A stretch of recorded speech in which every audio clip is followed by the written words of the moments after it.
প্রিয় পিরিজপুরবাসী, আমরা পটুয়াখালী স্ট্রাইকার্স পিরিজপুর কিংবা বাইরের বিরুদ্ধে ছিলাম না।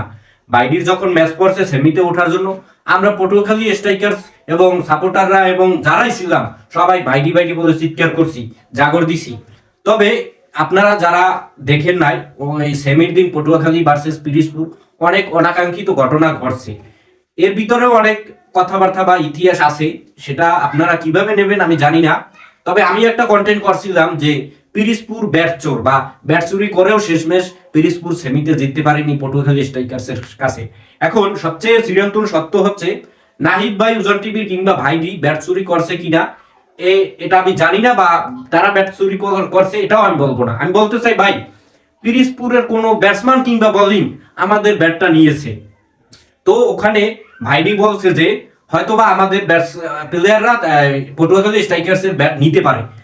এইটা আপনারা যদি লক্ষ্য করেন দেখবেন যে আপনার ম্যানেজমেন্ট কমিটি তারা একটি হারানো বিজ্ঞপ্তি যে পটুয়াখালী স্ট্রাইকার্সের একটি ব্যাট হারানো গিয়েছে, যদি কেউ পেয়ে থাকেন অবশ্যই তা আমাদের কাছে জমা দিবেন।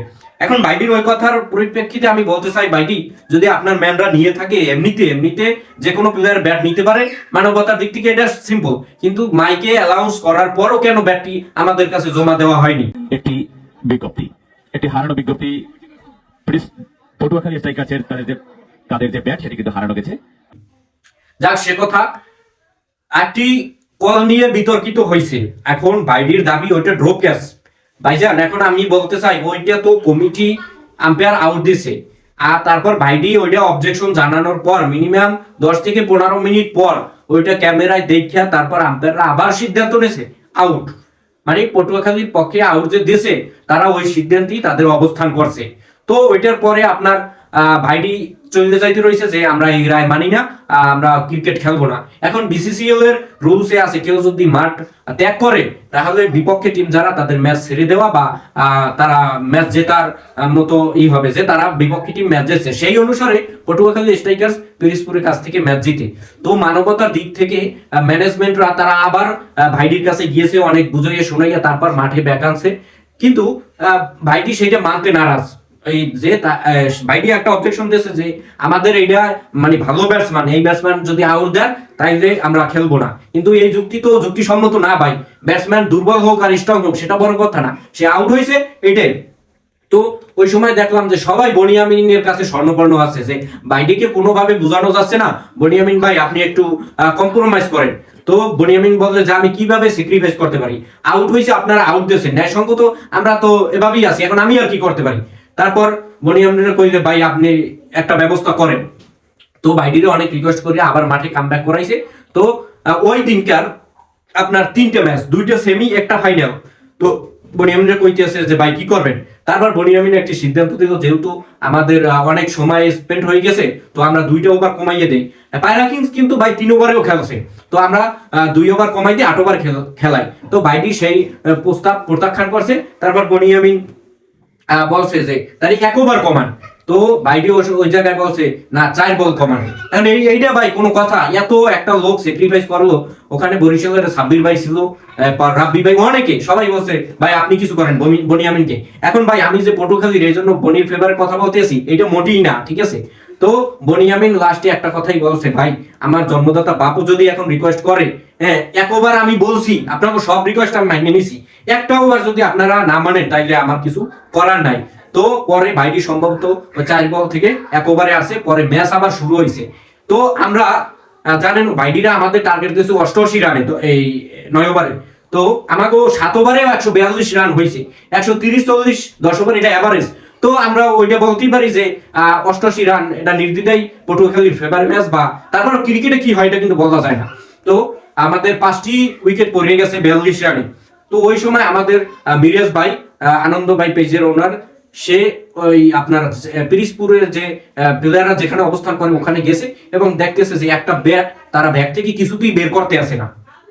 আপনারা ভিডিও তো দেখবেন ড্রোন ক্যামেরা শটে যে তাদের পিছনে একটি ব্যাট ছিল, ওইটা আসলে আমাদের পর্তুগাল স্ট্রাইকার্সের বনিয়ামিনের ব্যাট, ওই ব্যাটটাও কোথা থেকে জানি কিনে নিয়ে গেছিল। তো মিরাজ ভাই যাই বলছে ভাই ব্যাটটা দেখি তো, কিন্তু তারা ব্যাটটা দেখানোর কোনো হয় না, তারা প্রত্যাখ্যান না ব্যাট দেখানো যাবে না। তো এক পর্যায়ে আমাদের ওই নয়ন কার্তি নামে একটি ছেলে এবং মিরাজ ভাই ব্যাটটা এক প্রকার জোর করি, তারপর শিওর হওয়ার জন্য ব্যাটটা নিছে, দেখে ওই ব্যাটটা আমাদেরই ব্যাট। তো ওই সময় বনিয়ামিন রে বলছে যে বনিয়ামিন আমাদের ব্যাট তো পিরিজপুর নিয়ে গেছে, এটা খেলার কেমন রুলস। তো ওই সময় একটি বাকবিতর্ক হয় এবং পরে বনিয়ামিন, যেটা সত্য কথা, বনিয়ামিন ব্যাটটা মাটিতে একটি বাড়ি মারে। তো ভাইটি যতগুলো অবজেকশন করছেন যে বনিয়ামিন তাকে খামার দিছে, পিরিজপুরে মারবে, হ্যাঁ ভাই এরকম তো হয় নাই। আপনারা সবাই প্রুফ নিতে পারেন যে বিসিসিএল এর যারা দায়িত্বরত ছিল ওখানে অনেক মানুষ, শুধু পটুয়াখালীর যে মানুষ ছিল এমন না, অনেক মানুষ ছিল ওখানে। তারা জিজ্ঞেস করবেন যে ভাই কার দোষ কার গুণ। বনিয়ামিন আমি নির্দ্বিধায় বলতে পারি অনেক স্যাক্রিফাইস করছে এবং বাইডি টিম নিতে চায় না এই বিসিসিএল শুরু আগে। এই টিম নেওয়ার জন্য বনিয়ামিন রিকোয়েস্ট করছে, প্লেয়ার সেটআপ ইত্যাদি, বনিয়ামিন তার অনেক কি করছে। তো ওই জায়গা থেকে বনিয়ামিনের একটা কষ্ট লাগছে যে আমি বাইডির জন্য এত কিছু করলাম, সে আমার একটা পার্সোনাল ব্যক্তিগত ব্যাট, এই ব্যাটটা কিভাবে পিরিজপুরের প্লেয়াররা নিয়ে যায়। তো এইটাই হয়েছে মূল কাহিনী। তারপর কমিউনিটি ম্যানেজমেন্ট বলে এখন ভাই কি করা যায়, ব্যাট আপনাদের ব্যাট হয়তো বা নিয়ে গেছে বা যাই হওয়ার হয়েছে, এটা তো কমিটির দায়িত্ব না। তো বনিয়ামিন আবার মাঠে উঠে গেছে এবং আমাদের বিপক্ষে এই বনিয়ামিনের নন স্ট্রাইকের যে ব্যাটার মাহিদুল ভাই, সে এবং বনিয়ামিন একটা দারুণ পার্টনারশিপের মাধ্যমে আমরা সেমিতে জয় লাভ করি এবং ফাইনালে যাই। আর যে যে সারা দেশে যে রাষ্ট্রীয় শোক গেছে, আসলে ওখানে আমরা বলতে চাই যে ম্যানেজমেন্টের তারা বিকেএসপি বরিশালের বিকেএসপি মাঠটা একটি কন্ট্রাক্টই নিয়েছে, বিভিন্ন কারণে খেলাটা কন্টিনিউ করতে হচ্ছে। আসলে বনিয়ামিন চাইছিল যে ম্যাচটা বন্ধ রাখা যায় কিনা, ঠিক আছে, কিন্তু বলছে না ভাই। এই জন্য লাস্টে ট্রফি বনিয়ামিন উৎসর্গ করছে শহীদ ওসমান হাদি ভাইয়ের জন্য। আপনারা অনেকেই, কিন্তু আমারও হয়তো বা ভুল হতে পারে, আমি পিরিজপুর ব্যাট চোর এই নামে বা এইভাবে একটা কন্টেন্ট করছি, আমি হাত জোর করে ক্ষমা চাচ্ছি ভাই। পিরিজপুর ব্যাট চোর এই কথাটা ভুল হয়েছে, হয়তো বা পিরিজপুরের বাইডি টিমের কোনো প্লেয়ার ব্যাটটা নিয়েছে, কিন্তু ভাই ব্যাট যে নেওয়া হয়েছে এটুকু সত্য। এই জায়গা থেকে আমি আমার অবস্থান স্পষ্ট জানাইতে পারি। তো সর্বোপরি আমার ওই কন্টেন্ট বা ওই কথায় যদি পিরিজপুর সহ অন্য কেউ যদি কষ্ট পেয়ে থাকেন, আমি আপনাদের কাছে মাফ চাচ্ছি। এবং এই ক্ষুদ্র কারণে দেখলাম যে ভাইডি এবং শেষমেশ বনিয়ামিনও যে কোনো বিভাগীয় অনুষ্ঠানে আমাদের নাম না নেবেন ভাই। এই যে কন্টেন্ট ক্রিয়েটর ফেস্টে বরিশাল, এটাতেও কিন্তু বনিয়ামিন উদ্যোগ নিয়েছে এবং তার যথেষ্ট চেষ্টার মাধ্যমে একটি সুন্দর অনুষ্ঠান আপনাদের উপহার দিয়েছে। আর বনিয়ামিন শুধু নিজের জন্য ভাবে না ভাই, বরিশাল বিভাগে যত কন্টেন্ট ক্রিয়েটর আছে তাদের এক ফ্যামিলি মনে করে, তাদের নিয়ে থাকতে চায়। তো এই সেখান থেকেই আবার এই বিসিসিএল এর উদ্যোগ, এই বিসিসিএল বাইডি বনিয়ামিন এবার যাইয়া মিস্টার হোয়াট যে ওগি ভাই হিমেল, তারা একসাথে অ্যাডজাস্ট হয়ে এই বিসিএল, আপনারা এটাকে যারা সাপোর্টার আছেন এবং অডিয়েন্স আছেন, আপনারা ভুল বুঝবেন না ভাই। খেলায় এরকম হতেই পারে, আমরা সকল ভ্রান্তিত্ববোধ সকল ভুল বোঝাবুঝি বাদ দিয়ে আমরা আবার সেই আগের সম্পর্কে ফিরে যাব, এটাই কামনা করছি। আমি আবারও পিরিজপুরবাসীর কাছে ক্ষমা চাচ্ছি, আপনারা আমার কথায় কিংবা আমার কন্টেন্ট দ্বারা কেউ মনক্ষুণ্ণ হবেন না, আমাকে ছোট্ট মানুষ হিসেবে সবাই মাফ করে দেবেন।